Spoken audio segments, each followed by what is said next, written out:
सच्चा ससुराल। कुछ दिनों पहले हमारी सोसाइटी में एक नए परिवार का आगमन हुआ। एक छोटा सा परिवार, मिश्रा जी, उनकी पत्नी श्रीमती अंजना जी, बेटा अजय और बहू सिया और उनका 4 साल का बेटा। खास बात यह है कि सिया उनकी बहू है, बेटी नहीं।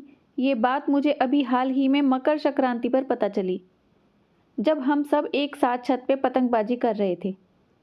इससे पहले मैं सिया को उनकी बेटी ही समझती रही, क्योंकि इनके परिवार का माहौल और बहू के प्रति व्यवहार ही ऐसा है कि कोई भी अच्छा भला इंसान धोखा खा जाए। मैंने कभी सिया को साड़ी तो छोड़िए, सूट में भी नहीं देखा, सिवा अभी हाल ही में आई तिल चौथ के। वो हमेशा जींस टॉप में ही दिखती है, न बिंदी न ही चूड़ी, जबकि हमारे देश में तो बहुओं को शादी होते ही पहनावे की बंदिशें लगा दी जाती हैं।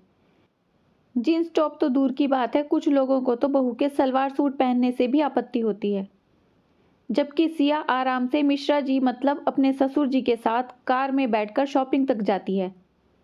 अभी हाल ही में जब वो मकर संक्रांति में अपने ससुर के साथ छत पे पतंग उड़ाने आई, तो मिश्रा जी ने उसकी पतंग को छुट्टी दी, फिर आकर उसकी चरखी पकड़ी और अपनी बहू का मनोबल बढ़ाने लगे कि बेटा पतंग और ऊपर करो, ऐसे ढील दो।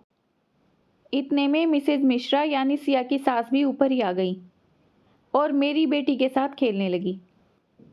सिया ने इतने में एक पेंच काट दिया और बहुत जोर से वो काटा चिल्लाने लगी, तो मिश्रा जी उसको शाबाशी देने लगे। मुझे पिता बेटी की यह जुगलबंदी अच्छी लगी, तो मैंने मिसेज मिश्रा को सिया की तारीफ करते हुए कहा कि आपकी बेटी बहुत अच्छी पतंग उड़ा लेती है। बस मेरा इतना ही कहना था कि वो तीनों बहुत जोर से हंसे। मेरी तो काटो तो खून नहीं वाली स्थिति हो गई कि मैंने ऐसा क्या कह दिया जो सब इतना हंस रहे हैं। तब उन्होंने बताया कि सिया उनकी बेटी नहीं, बहू है। उनका इतना ही कहना था कि मेरी आंखों के सामने वो सब दृश्य चलने लगे। जब जब मैंने इन सबको साथ देखा, कभी लगा ही नहीं कि यह बेटी नहीं, बहू है, क्योंकि राजस्थान जैसे राज्य में तो बहू सास के बराबर नहीं बैठ सकती। बहू को ससुर के सामने चेहरा छिपा के पीठ करके बैठना चाहिए। सास ससुर के होते बहू कार में आगे नहीं बैठ सकती। रसोई में काम करने का यह मतलब नहीं कि सर से पल्लू हटा दो, और भी न जाने क्या क्या दकियानूसी बंदिशें लगा दी जाती हैं।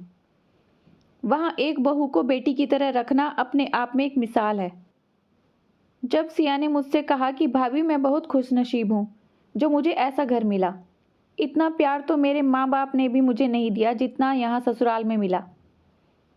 यह सुनकर एक बहुत सुखद अनुभूति हुई कि वाह, सच में समाज बदल रहा है।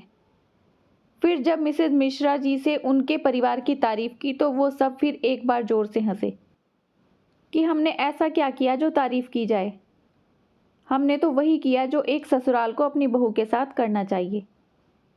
कितनी बड़ी बात कह दी उन्होंने।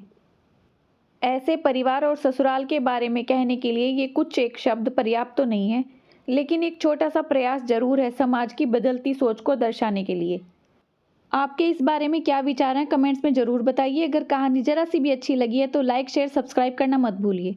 अपना खूब सारा ध्यान रखिए, खुश रहिए, मुस्कुराते रहिए।